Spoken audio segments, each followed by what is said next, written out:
can't join us right at 3 o'clock, or they're able to catch the recording on demand later. And this one seems like it has a lot of demand. So welcome to Defying Reality, Wicked Media Literacy.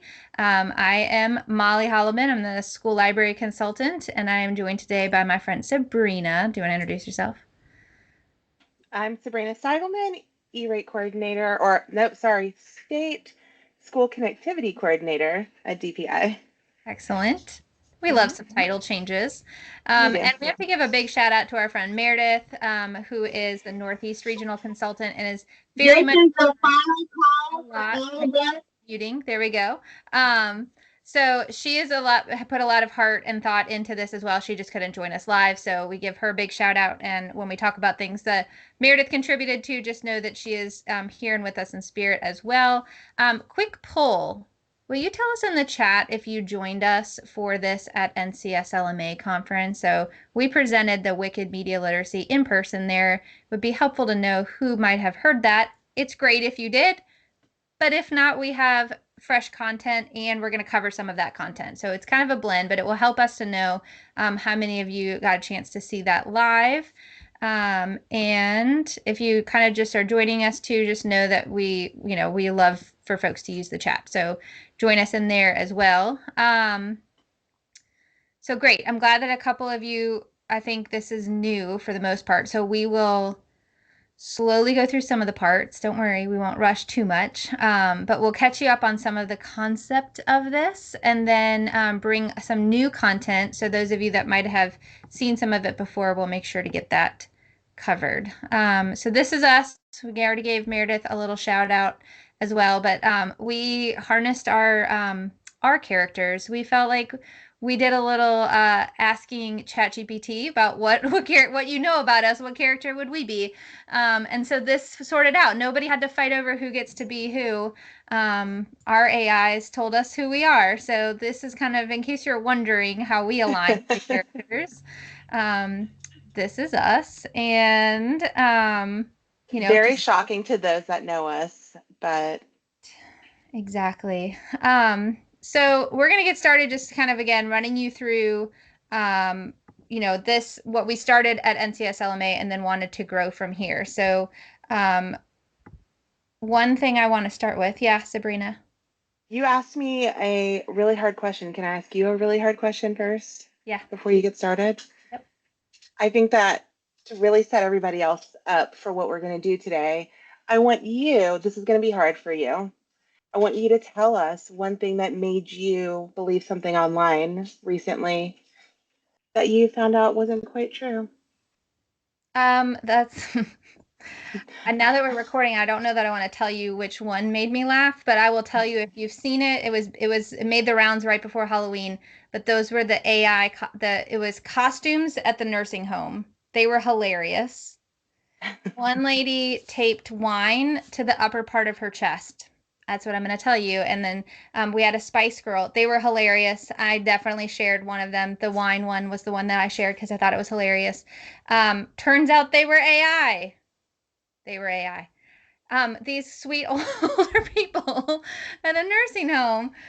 So I felt a little like, oh, I got like duped by that, but they're funny. And then I will tell you, it did make me pause and think about like, was the East Wing really demolished, or are we all like reacting before we really know things? I paused at that one, but I have it on good authority from somebody in this room has seen it with her own eyes. So I feel like that's actually real. I think at this point, it's real.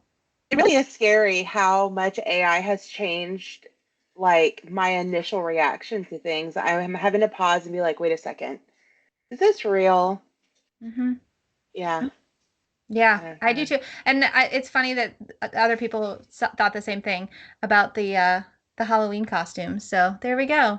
I, you know, um, Interesting things to know. And I'm going to give Megan a quick shout out. I know a lot of people watch this recording. So Megan in the chat shouted out that a reboot done last year by Percival Everett was James, which was the story of Huck Finn that gave us a perspective through Jim. And I thought that was so powerful. It is a hard, important read, but thank you for calling that one out. That is a great one to kind of frame this around. That sometimes we think about like the fun and the musical of Wicked, right? But then there's these really important parts of like our American history, and obviously that is one of the most important texts that we have. So I think that was an excellent thing to share. Thank you for doing that. And I agree, dealing with the code switching was an important part of that read too. So if you haven't read it yet, there's a good plug.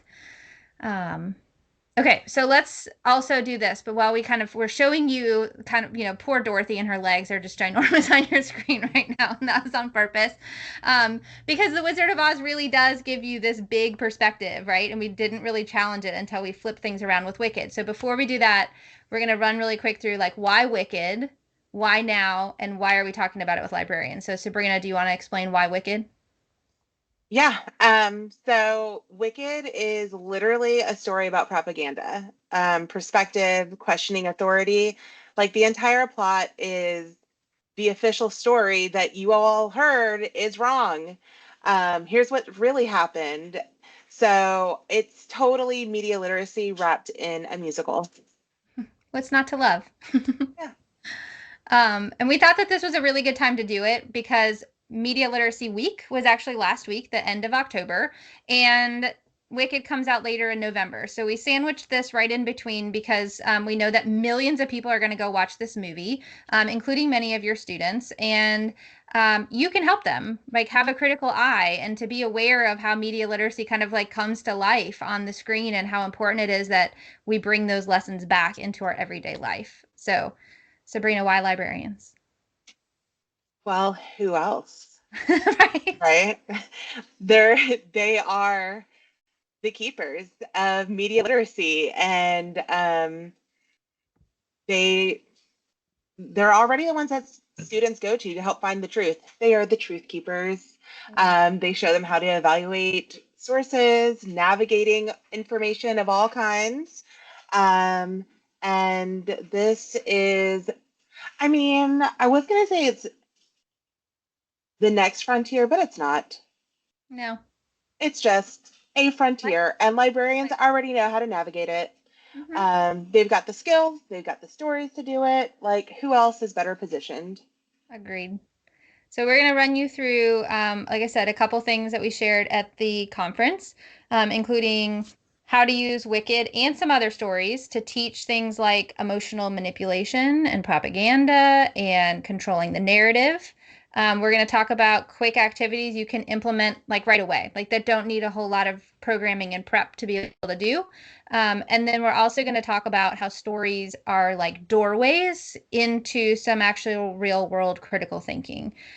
So again, we're going to try to focus on Wicked because it's really timely and fun and relevant, but we also know that there's other stories out there to teach these things. So again, as you see here, big picture is when we think about the Wizard of Oz, we think about Dorothy, right? And her crew of friends as they're making their way to the wonderful Emerald City and the way that they take down the Wicked Witch along the way.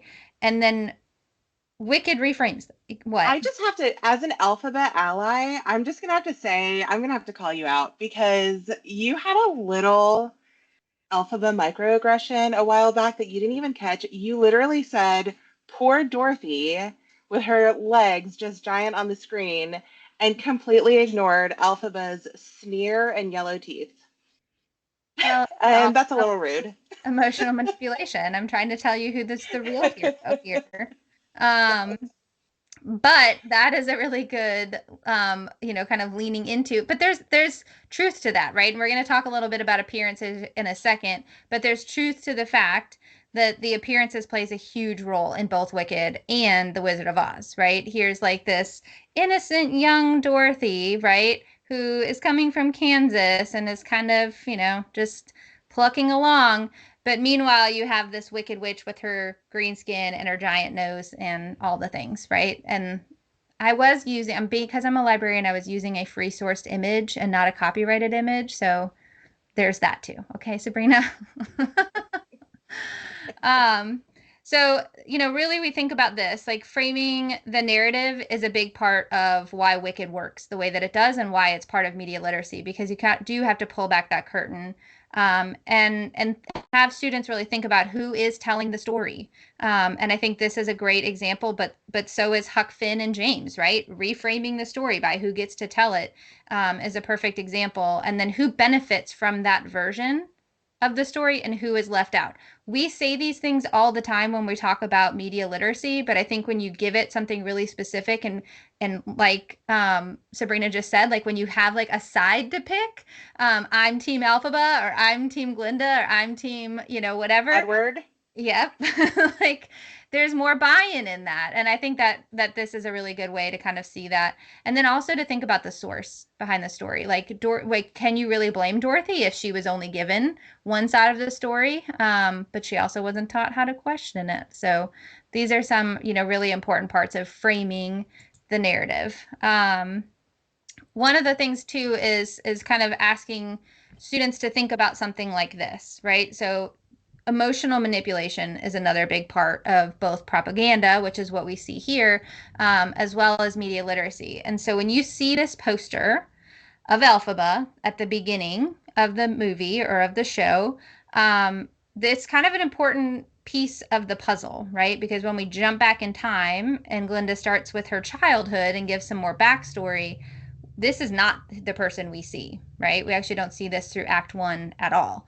And so I think these are some really good questions to kind of pause and think about, which is like looking at this, what emotions does this image, or if it were, it's words too, it's beware of the wicked witch, what emotions does this trigger? And just kind of giving pause to the emotional reaction that a lot of the things that we consume do. What facts are left out?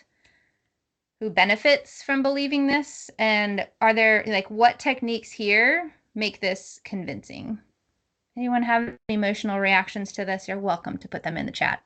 I've already sent Sabrina a Reddit about this picture. It was kind of, did I send it to you? I didn't send it to you. No. Oh, I need to send it to you. I was a little You thrown know, off. I've been going down a rabbit hole of studying art because you have done this to me. And I think that one thing I noticed this week that I did not notice when I saw this picture before was the positioning of her hands and how it's like she's not just scary, but she's coming at you. Mm, Like her hands are coming for you. hmm I agree. It's a good, very good observation. And yes, scary, afraid. Somebody pointed out that it doesn't really look like she has teeth, which is strange. Like it's almost like, well, I know it's a blurry picture, but it's almost like there's a gap there. So, That could actually be some othering right there. She's not like us. mm-hmm, a lot of that. So these are just, again, how like these like first level, if you will, of media literacy that we can use. And then one of the other things is, pulling back the curtain on appearances. Like that's a huge part of the story. Who's credible and who's not credible based on how they look. And that shows up every day in our lives. That's in our social media feeds, that's news anchors, that's advertisements, right? Like we apply that to so many aspects of our life. This is put on in a whole extreme way, right? With the fact that Elphaba has this othering, with her green skin. And I think it's important too, just to kind of give students some time to think about. We often say things like advertisement or news, but putting it in the like aspect of our students, it's who do you believe on YouTube?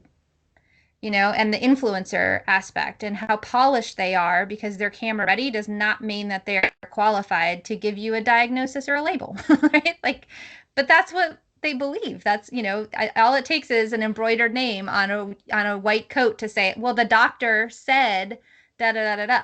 The doctor said where? How did you know they're a doctor? Those things don't often come up. All right, you want to talk them through the spin and credibility of this? Sure. So this is a little thing that we had going on at the NCSLMA conference. And it's a little video that's going to take you through a bunch of different news headlines. And they were asked to determine, is this headline credible or is it spin? And so just glance at it. What's your initial reaction? Because what we noticed in the room is that there were a lot of people who were not sure. And then there were like, it was not heavy thumbs up, thumbs down, credible versus spin. It really did create some distance depending on where their mind was at and if they were really team regular old Wizard of Oz or Wicked. So credible or spin. Students are seeing headlines like this every day, competing stories about everything. Um, I'm going to blame something as benign as what color is this dress? Do you remember that? Yes. And the shoes. So, and the shoes. Yeah. Yeah, I mean, like it, these like companies and social media, they make money off of discourse. So that's also something that I think is part of media literacy to recognize is that discourse sells. The headlines are not just sensational to evoke emotion. They want you to pick a side. Mm-hmm. Absolutely. And I think when I was looking at this too, Sabrina, since we did this at NCSLMA, I was thinking about how interesting it would be to have students do this, right? To have the students rewrite the headlines, whether it's this kind of story or, another news headline that we're living through or, stories of different characters in books that you're reading. So I think, this really does teach that aspect of spin and how it can be relevant, whether it's in the news like this, but it also can be what you're consuming in your timeline, right? Like these are things that we scroll past. Um, how Glinda would, her perspective of things is probably very different than Elphaba or anybody else. And also, just to point out something else that's like, because I think that sometimes people want to shy away from this because it can feel very icky. It Mm. doesn't always have to refer to things like politics. Even a bag of fun sized Twix. Do you want the left side or the right side Twix? Which literally makes no sense because depending on how you flip it, they're like the same. But like companies make money off of just creating discussion and discourse. And it can be as easy as or something as menial as what side of the Twix bar do you like? I Uh, love that though. um, All right. So podcasting is another thing that we shared at NCSLMA and kind of taking this idea of popular versus persuasive because we talk a lot about media literacy in the aspect of like what you just saw and what we see in headlines, but often we don't apply that media literacy skills to what we're listening to.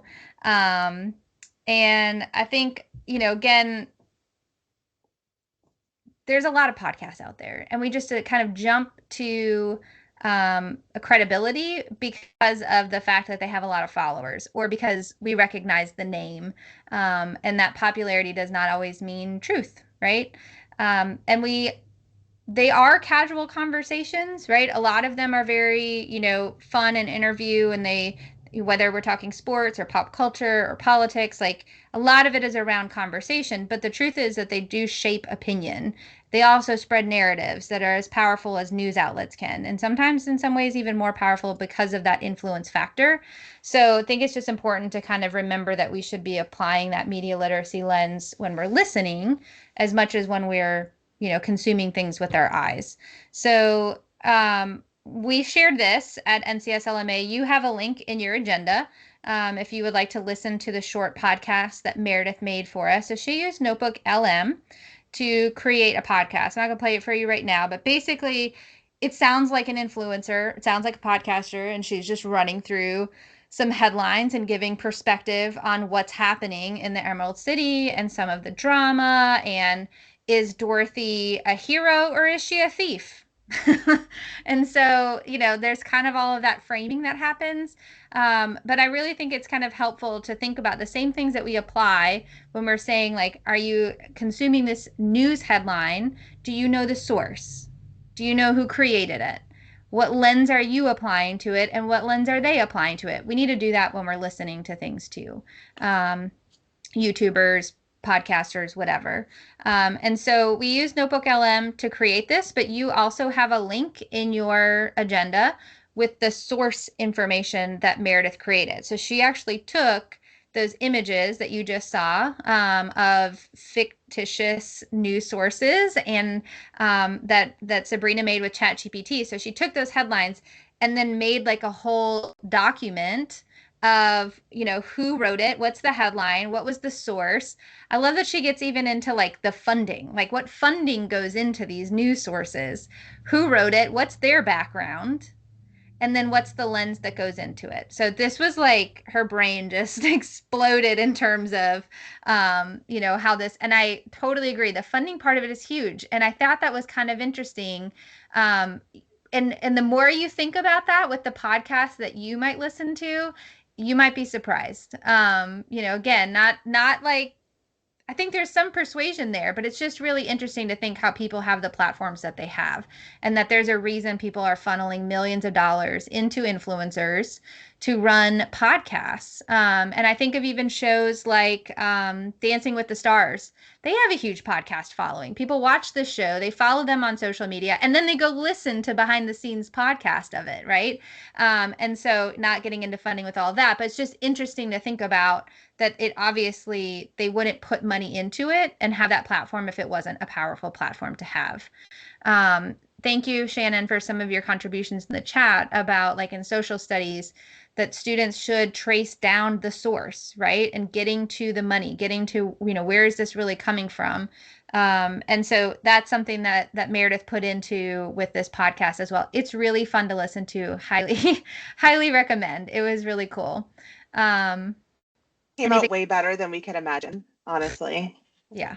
It was really fun. But you can do this with any story, right? Like you could have a podcast framing. So again, everything she made with ChatGPT and then put it in a Notebook LM as the source material to create a news brief from the source material she created. So it's completely fictional, right? It sounds very believable, but it's completely fictional. And I think a lot of times when we think about something like Notebook LM, I know I've only ever thought of like real sources and like nonfiction use, informational use. And it was really cool to see the potential of fiction. Mhm.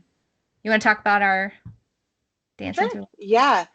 So something else that we did at NCSLMA, which you also have links to, are scenario cards. So we gave the audience a set, or like just a few different cards, and on the cards there was sort of a category like propaganda and narrative control, or popularity versus credibility, and there is like a headline, and then it asks them to discuss it. So this is something that is a good conversation starter. You can introduce to your students when they visit the library. We have linked this here in the slide deck for you to also make your own copy, change it up, or just so you get an idea. But all of it is linked again back to Wicked.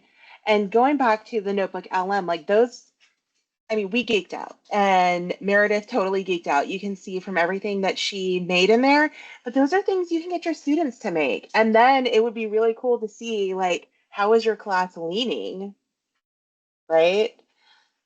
Um, if you get them to do the headlines and some of the sources to upload related to whatever you're studying, I think that that would be a really cool reveal. But this is just another one of those, some good little passive programming and or conversation starters. Yep. And I put it on there, bulletin board. It can be easy. A lot of the things that we were trying to come up with, like podcasts, you do have to create, that's like a whole lesson, right? Or an activity to do with them. But the scenario cards are something you really can do passive programming with. So thought that was kind of fun, kind of different. Um, all right, so that covers a lot of what we talked about at the NCSLMA conference. And if you haven't picked up on it yet, we used a lot of the songs as our inspiration. And so, moving kind of through dancing through life, they're not in order. Let's just be real. They're not in order. But if you're following along with us in the agenda, I think I have What Is This Feeling and Changed for Good. That's what we need to do that one first. Change for Good. Do you want to talk about the handout? Oh, yes. So we have a little handout here for you. It looks like a newspaper article about the perfect storm, because this session really was the perfect storm. Molly already said that this was right around, some fall festival time, so costumes are a thing. The movie's about to come out, so there's a lot of buzz around that, and Media Literacy Week. We wanted everyone to leave with something a little bit more than just full minds. So there is a handout here with other activities that it says here to do them during Media Literacy Week. That has passed, but other activities tied to what we've already shared related to media literacy that you can take back during your own Media Literacy Week. Thank you. I think it's awesome. So this is where you kind of wanted to take a lot of this and flesh it out even further. This was like, we couldn't do this at An conference. extension. Let's keep it going with this webinar. So hopefully you feel a little more caught up on, just this whole thing as a concept. But that handout is there for you. So if this is even just something you want to run with, yes, it says Media Literacy Week, but there's all kinds of good stuff you can take. Every week is Media Literacy Week. Every week is Media Literacy Week. Yes. Okay, so moving on to what is this feeling? So you have some of these pictures in your agenda. I'm going to walk you through them as well. But back to that first thing that we talked about with like emotional manipulation is a huge part of media literacy. And I think it's something that we don't teach enough of, that we do need to kind of pause and think about like, why is it making me feel this way? What is it making me feel, right? I thought those what turned out being AI Halloween costumes were so funny, and I can't tell you how hard I needed those laughs, and so it was, you kind of look back and you're like, womp womp, but there was a purpose behind it, right? They were trying to get clicks, they were trying to get shares, they were trying to get laughs. It was effective. But I think it's, using that concept of what is this feeling, it can be a really important part of teaching all of this too. And so a good example of that is like Glinda and Elphaba's song is unadulterated loathing, right? Like that's saying something different than I just really don't like this people, or they give me weird vibes. Like there's unadulterated loathing is a whole nother level of feeling, right? But it also really blinds them to a lot of other things. It blinds them to facts, it blinds them to context, and it blinds them to the truth. And that's something that we see play out throughout the entire story as it continues. And so it's kind of an important part, even though it's a fun song, but it sets up a lot of that kind of emotional manipulation and being blinded to the truth. And so, why was it put to an upbeat tune? Like, why did the tune not match the words? That's a very good point too. Mm-hmm. Pause and think. Someone else, pause and think. And someone earlier on said in here that one of the images reminded them of World War II propaganda. Mm-hmm. And I think that also, as you think about and look at these resources, thinking about dates is important. And one of the things that I read is that it cannot be definitively tied to the author's purpose, but The Wizard of Oz came out around World War II. And while there are some sort of elements of tyrannical regime, spoiler alert if you've never seen or know anything about the wizard, but it also evoked hope in people during the Great Depression. I do know, I read that, but there's nothing that can be like tied. I just wonder how much that was an influence. Those are really good thoughts. I agree.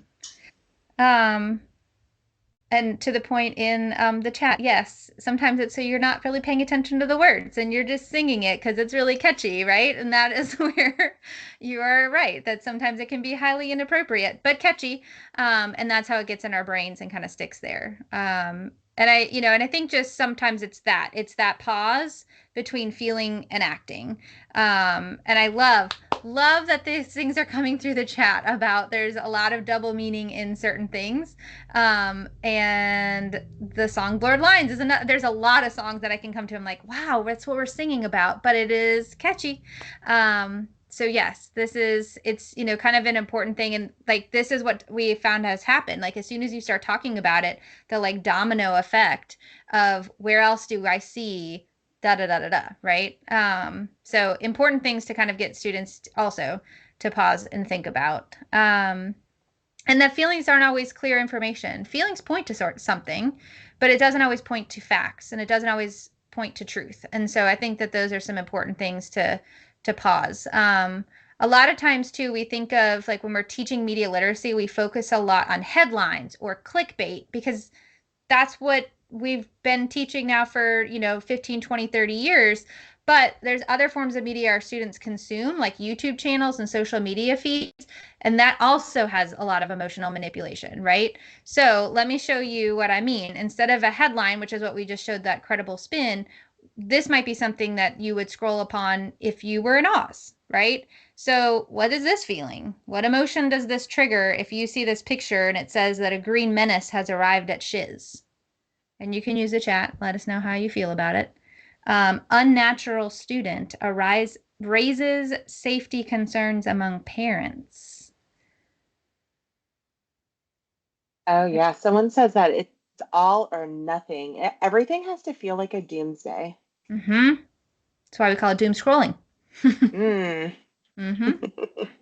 Okay, so this, and we want you to feel like you can use these. They're in your agenda too, so you have access to this whole slide deck should you want to use it with students or with teachers or whatever. And you have the pictures in your agenda as well. So let me flip ahead just for the sake of time. Here's another one. And AI really was telling a story. I was like, interesting that the wizard is in front of this fence and Glinda is behind the fence. That was a whole, I mean, their hands are weird. The hands are weird. That's AI for you. But I was like, that's a whole story about who's on one side of the fence. But again, this is like what techniques are used here to try to make it feel trustworthy. And then what is left to the audience to piece together on their own in looking at something like this, right? And so again, we can frame real life around these examples, but it's really helpful to take something like Wizard, where again, big feelings are going to come up because they feel a certain way about Glinda, or they feel a certain way about Elphaba or the Wizard. And I agree. Christy says, stand together, except for the fence that's keeping us apart. So how together are they, right? That tells a whole story. Here's two pictures, exact same picture, slight coloring difference. Okay. And what is this feeling? This is the defying gravity moment, framed completely differently based on the source, right? And how they frame and how it's framed, right? The headline changes the whole meaning here. So, just taking a second to kind of take it all in. I think that this is kind of one of those like wow factor moments of how to drive this home with students. Wicked witch versus an animal activist, right?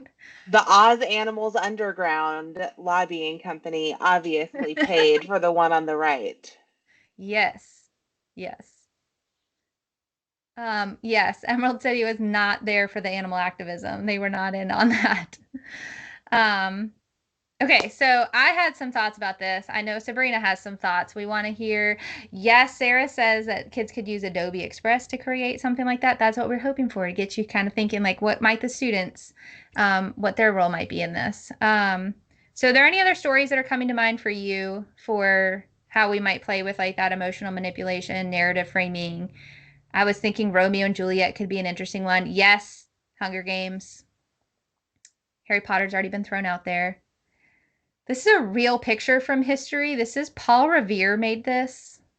And he actually, I found out, swiped the idea. He saw some other engravers' art about the Boston Massacre and he raced home and made it himself really fast and got it out before the other guy. And that's why this is just saying, Paul Revere was on it. He did not sleep. So Paul Revere is telling a story with this image. Like this is like early American Revolution propaganda.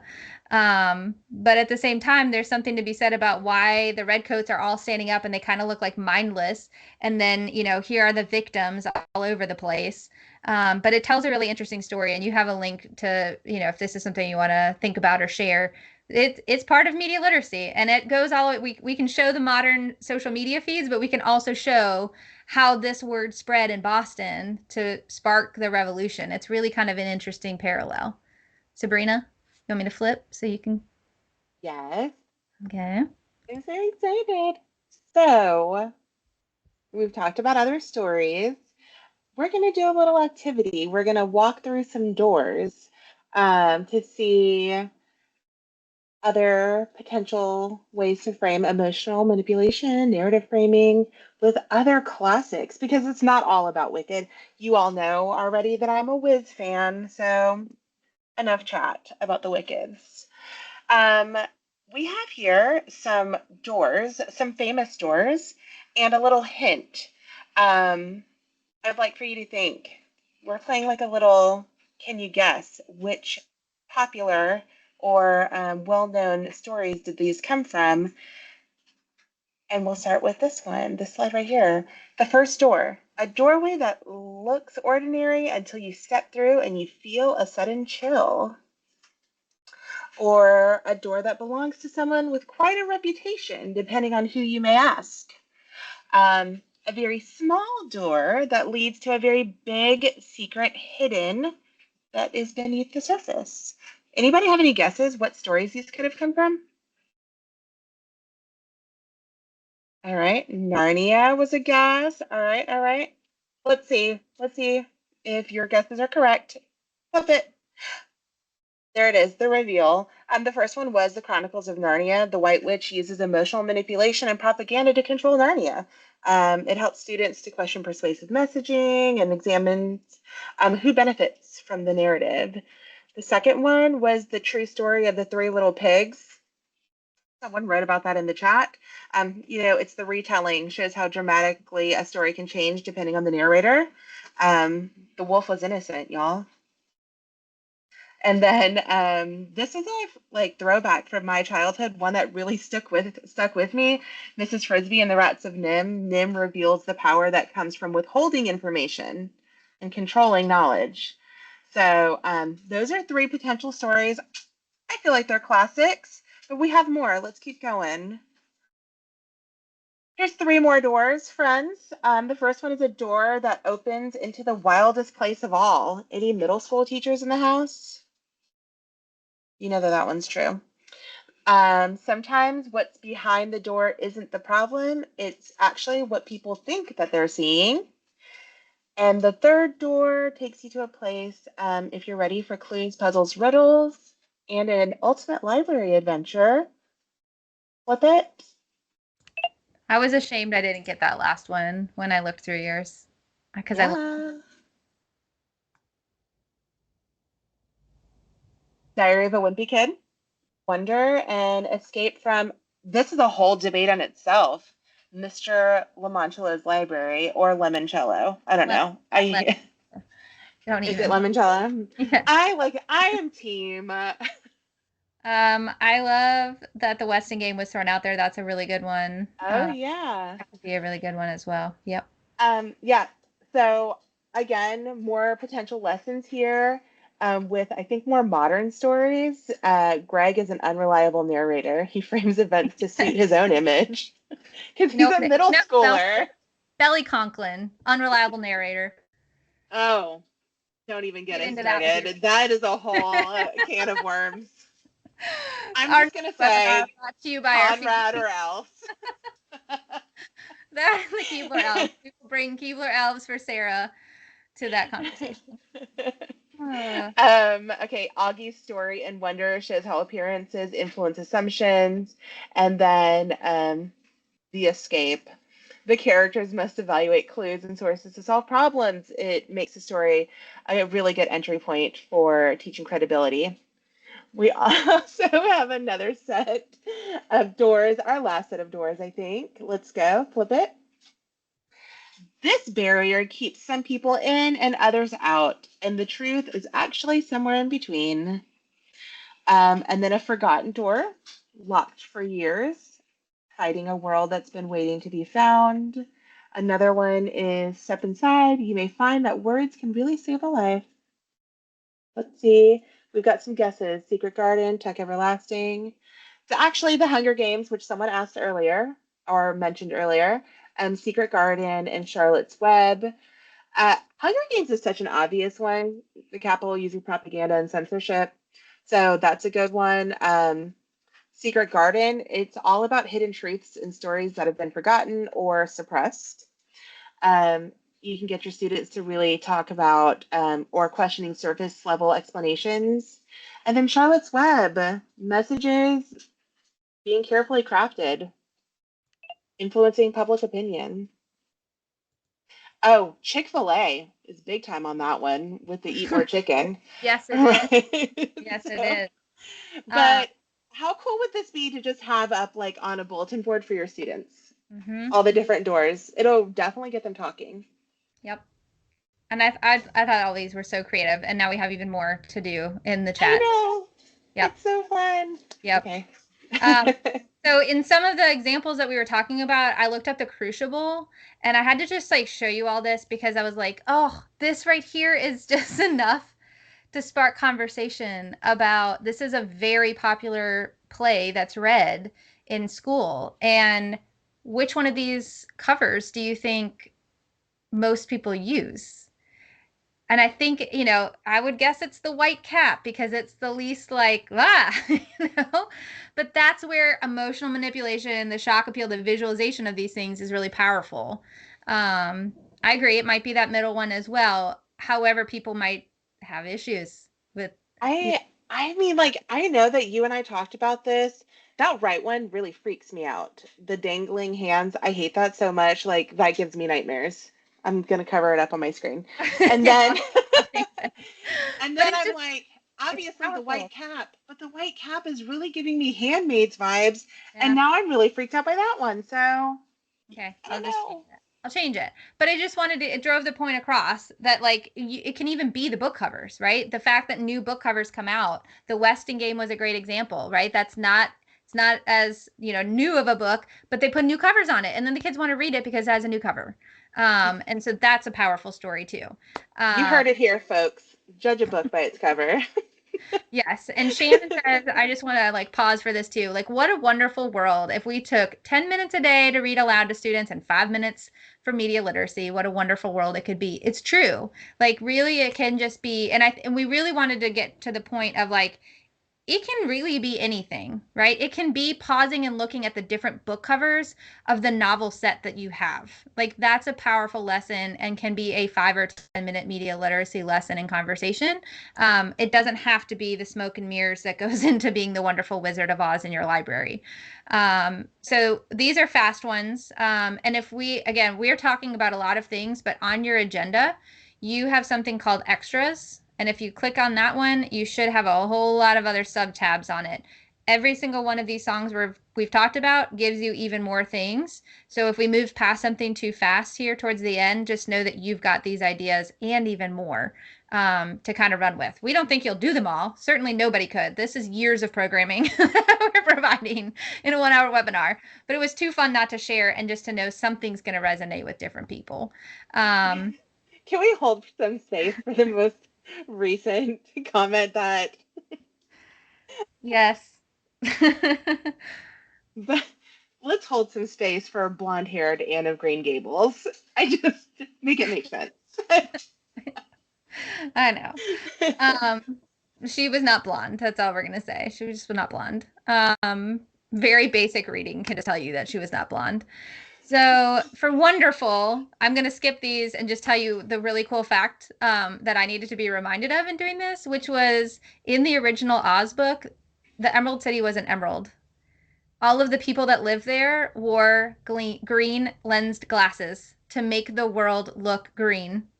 So it's kind of hard not to be like, wow, we live in a very filtered life right now. And, what other green glasses are we walking around with? And kind of scary to me because our algorithms are that, right? That is, our algorithms are the green glasses.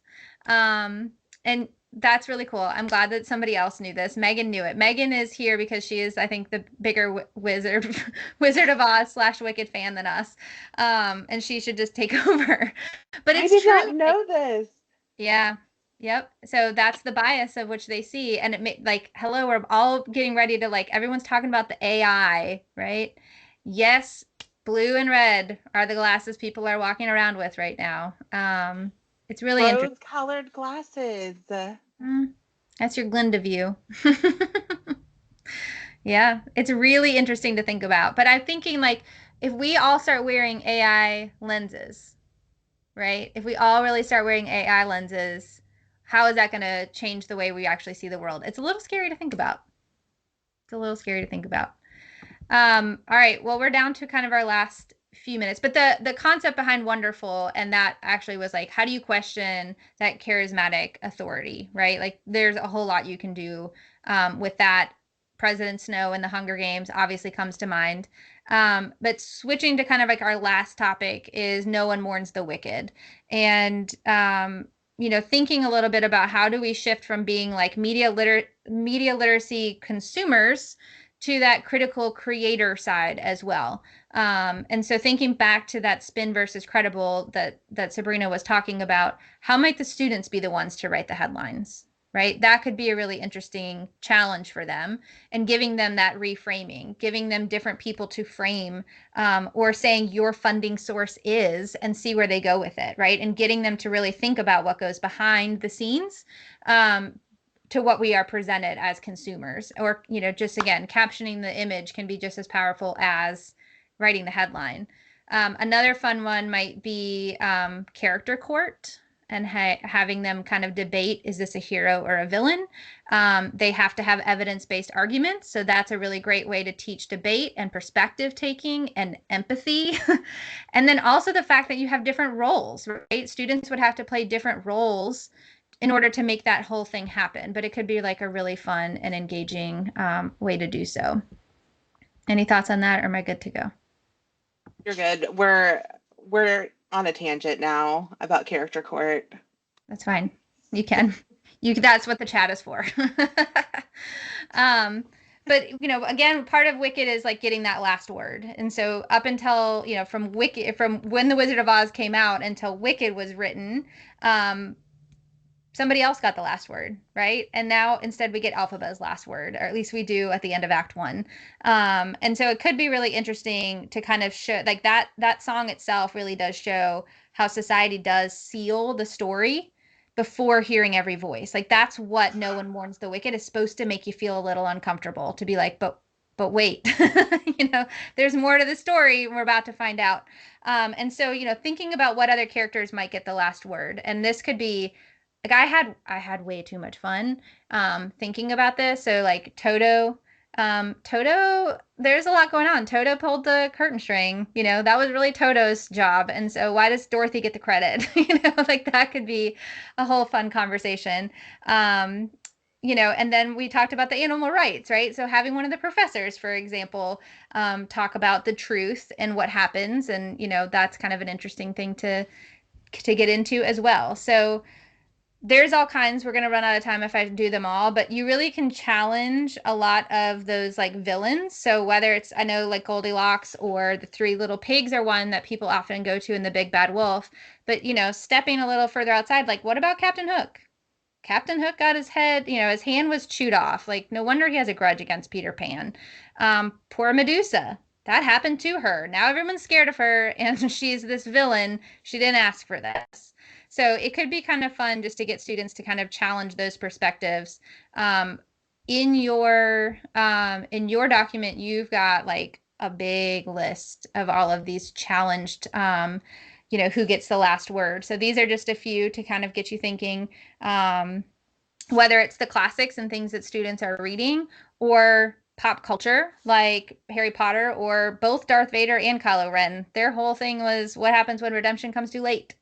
So that's a whole interesting thing to think about. And I'm going to give you just a second. I know this is already kind of happening in the chat, but if there's more that you would want to say, like more, who are some people in real life or in characters that you wish could have the, change to who gets the last word, tell us about it in the chat. Be interesting to know. I got so caught up in making doors, I didn't go past that to really see Medusa. And I feel like you were talking to my heart there. Mm-hmm. And so this is completely ad lib, friends, but I just typed in to my bestie chat over here to help me create a criminal defense for Medusa. And it is the best thing. Can I just read the opening argument, please? Sure. Yep. May it please the court of mythical appeals. My client Medusa stands accused of turning men to stone and being a monster, yet the record shows she never asked to be turned into a gorgon, never consented to the curse placed upon her, and was in fact a victim of divine assault, an egregious misuse of power. Medusa's only crime was defending her own sacred space and surviving the consequences of others' misconduct. How fun would that be? It would be a blast. Yeah, I this is love that. great. I love that it like takes me through a whole thing, like key arguments for her innocence. Of course it does. I'm not surprised. But that's, I mean, Petrifi- Petrification was an involuntary reflex. Sorry. hmm. Okay.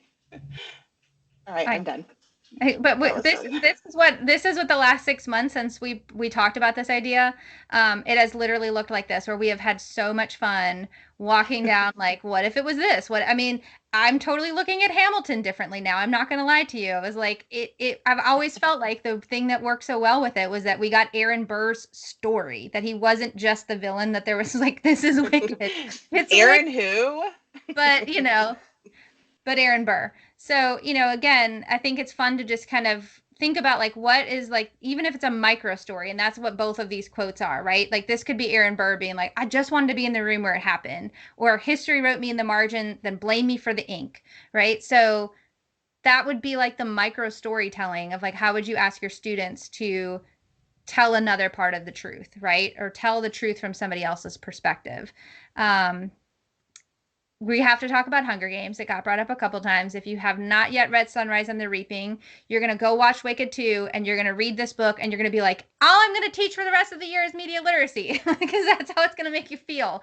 Um, but this is a whole teachable moment, and it's very real. And I think a lot of times, sometimes we look past fiction stories because we feel like there's such urgency to today and now, but they reflect each other, right? And the whole reason that Suzanne Collins wrote The Hunger Games and wrote Sunrise on the Reaping is because she had something to say about the real world. And this book opened this book opens with 4 quotes about propaganda. So if you wanted to think that it has anything to do with media literacy, like, there's your sign, open page 1.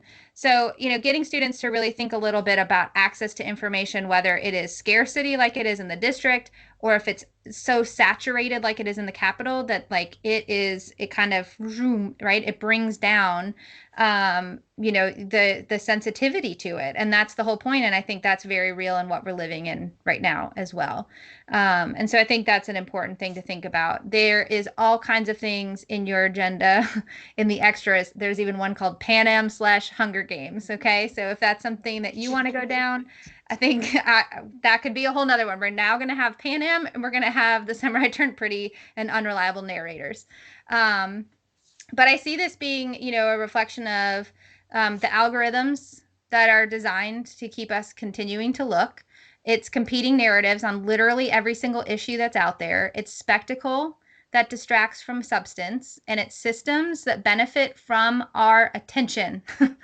I'm going to say it again. Systems benefit from our attention. That's the same with Oz as it is with Panem, and it is in real world.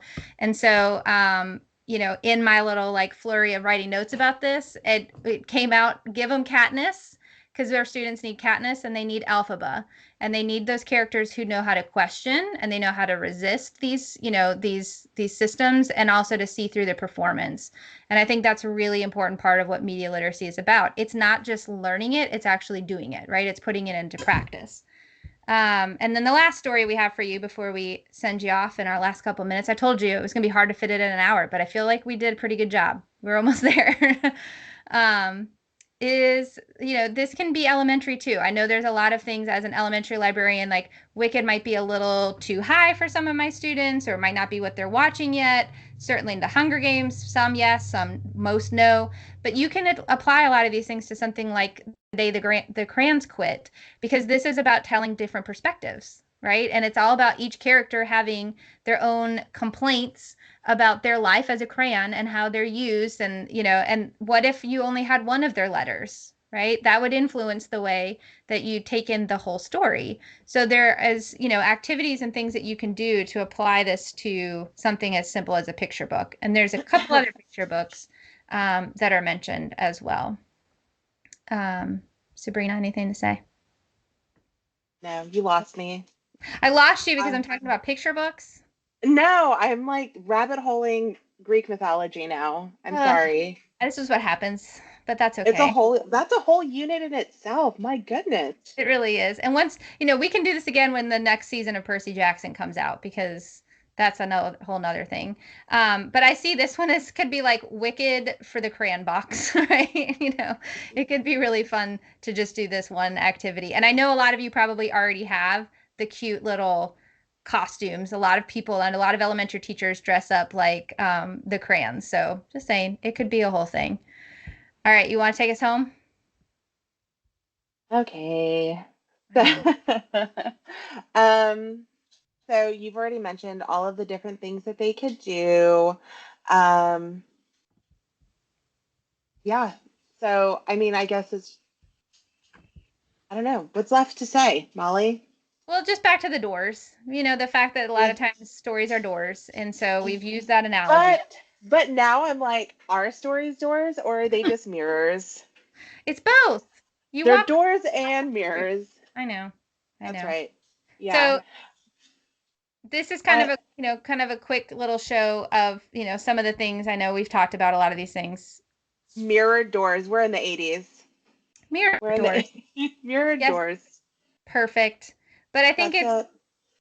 I think it's important that again we learn how to recognize these things in the shows that we Yeah. watch, the movies that we watch, the books that we read, and so that when we come back into our real world, right, we've left with the tools to know how to navigate it. I think it's important for us to recognize entertainment as an escape, and sometimes it's totally cool to be just a consumer and you are just taking it in and it's fun. But also, you need that foresight to know that it is manipulating you somewhere in the background, and just knowing that that exists in itself, I think, is the most important piece. Like, Mhm. you don't need to like dissect everything because then it's not going to be fun, right?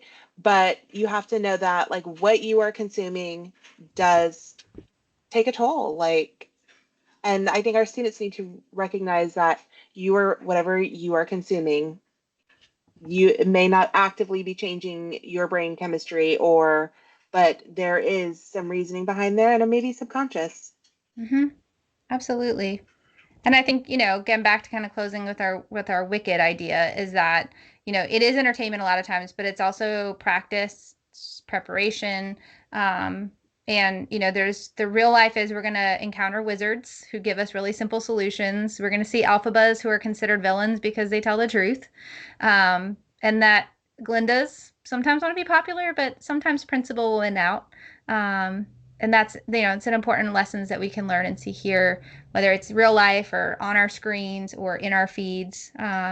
But I think again back to that like why librarians. We know how much that falls on us and supporting those lessons and that those skills are being built, and that a lot of times it's because we are willing to help kids walk through those doors into different stories, see themselves in them, or just learn from others. And so, genuinely appreciate you as librarians willing to kind of take that lead and in a very big way. And to anybody else, like share this out with people so that they will watch this and know that we support our librarians and our honorary librarians who are also just allies and gatekeepers of media literacy in Amen. their respective spaces. Totally. And I think so. A good way to wrap this up is both in the chat. So I know we're a minute over, but good things can last longer than an hour. And that is, that books. So thank you, Amariki, for saying that Nick Stone said that I had a kid say, I thought this book was a window, but it turned out to be a mirror. And that sometimes, yes, you do see your reflection in the window. I think that's really powerful. And what a perfect other pop culture one to end it on is to say, not unlike Barbie, right? Like Barbie kind of shook the world a little bit too to say like it's not what people thought it was going to be. And I think Wicked can be that way too. A lot of people are jumping into the story because it's big and not because they are fans of it or because they know much about it. And so it's kind of fun to see some of the impact that they can have, just like Barbie had a couple years ago. So thank you all for joining us. I hope that you're walking away with plenty of ideas. And if you want to share them back, we want to hear how it goes and how you have fun with this. I will make sure I'm going to stop the recording. But yes, to those of you that have asked, it will be available. I always put it